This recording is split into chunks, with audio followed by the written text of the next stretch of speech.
Everyone, সকলকে স্বাগত জানাই আবার আজকের নতুন ব্লগে। আজকের ব্লগটা একটু ইউনিক।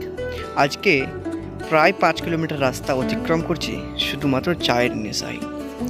চা ছাড়া সকাল সন্ধ্যা কল্পনা করাও দায়, কেননা সকাল সন্ধ্যাকে সুমধুর করতে পারে শুধুমাত্র চা। সেই চা খাওয়ার জন্য বাড়ি থেকে বাইক নিয়ে বেরিয়ে যায় আমি, সাকলিন আর সঙ্গে ছিল সোহেলদা। তখন ঘড়িতে কাঁটা 9টা 7। তখন আমরা বেরিয়ে যাই চা খাওয়ার উদ্দেশ্যে বাড়ি থেকে।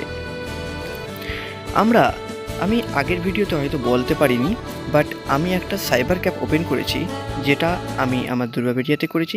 সেই জন্য ভ্লগে টাইম দেওয়া অনেকটা একটু কষ্টের হয়ে গিয়ে দাঁড়িয়েছে। বাট এই যে দোকানের ফাঁক এবং পড়াশোনা এবং আমার এইখানে টাইমের অবসর টাইমে তোমাদের সঙ্গে ব্লগ, ফুড ব্লগ, ট্রাভেল সব কিছু শেয়ার করে নিই। এই কথা বলতে বলতে চলে এলাম যেখানে গন্তব্যে।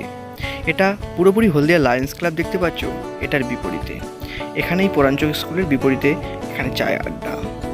এখানে ফার্স্ট আমি 2022-এ গিয়েছিলাম, ওরা যখন ফার্স্ট ওপেন করে। এখানে এসে প্রথমে আমরা চায়ের অর্ডার দিয়ে দিই 3 জন। যেহেতু বাজে তখন 9টা, বাড়িতে এসে খাওয়া দাওয়ারও টাইম হয়ে গিয়েছে, সেই জন্য জাস্ট শুধুমাত্র চায়ের অর্ডার করি। এদিকে মানে এখানে সন্ধ্যাবেলা এলে যে টাইমটা কাটে, এটা থাকে পুরো অসাধারণ টাইম। সামান্য কথাবার্তা গল্পগুজব করতে করতে আমাদের কাছে চা এসে যায়। এখানে মাটির ভাঁড়ের যে চাটা দেয়, এই চায়ের কাপের দাম হলো মাত্র 10 টাকা।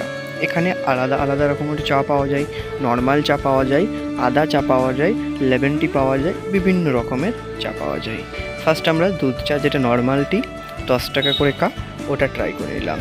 চা বলতে হলদিয়াতে আরও অনেক জায়গায় চা আছে, তবে এটাকে স্পেশাল বলার কারণ হলো এখানের যে পরিবেশ, এখানে যে এনভায়রনমেন্ট করে এরা চাটাকে আমাদের কাছে সার্ভ করে, এটা একটা আলাদা রকম। এই যে শীতকালের সন্ধ্যা বা গরমকালের বিকেল, দুটোতেই চা ছাড়া বাঙালির পোষায় না। এক হাতে চায়ের কাপ আর এক হাতে পিয়ে তোমার হাত, ভালো থাকতে কি খুব বেশি কিছু লাগে? সেইভাবে চা খেয়ে আমরা আবার বেরিয়ে পড়লাম বাড়ির উদ্দেশ্যে। একটু জেনে নেওয়া যাক সাকলিন এবং সোহেলদের থেকে কীরকম নিব। কীরকম চাটা কীরকম লেগেছে? চাটা খুব ভালো, আপনারা এসে খেয়ে দেখবেন, এখানে ভালোই চা করে। আচ্ছা, তুমি কীরকম কতদিন অন্তর অন্তর এখানে চা খেতে আসো? আমি তো কাজের ফাঁক হলেই এখানে আসি। আচ্ছা, ঠিক আছে। আর কীরকম চা খেতে আসা হয় কীরকম? ওই আমাদের কাজের ফাঁক থেকে আসা হয় সন্ধ্যাবেলা করেই, দোকান খুলে বিকেলবেলা, বিকেলের পরেই ভিড়ভাড়টা প্রচুরই হয় দোকানে। আচ্ছা, বলা যেতে পারে এখানকার চা যেটা টেস্টটা একদম সুন্দর। বাড়ি থেকে প্রায় 5 কিলোমিটার, ওখান থেকে আমরা অতিক্রম করে চলে আসি চাটা খাওয়ার জন্য রাত্রেবেলা। তো ভালো লাগছে। তো অ্যাড্রেসটা পিন করে দেবো।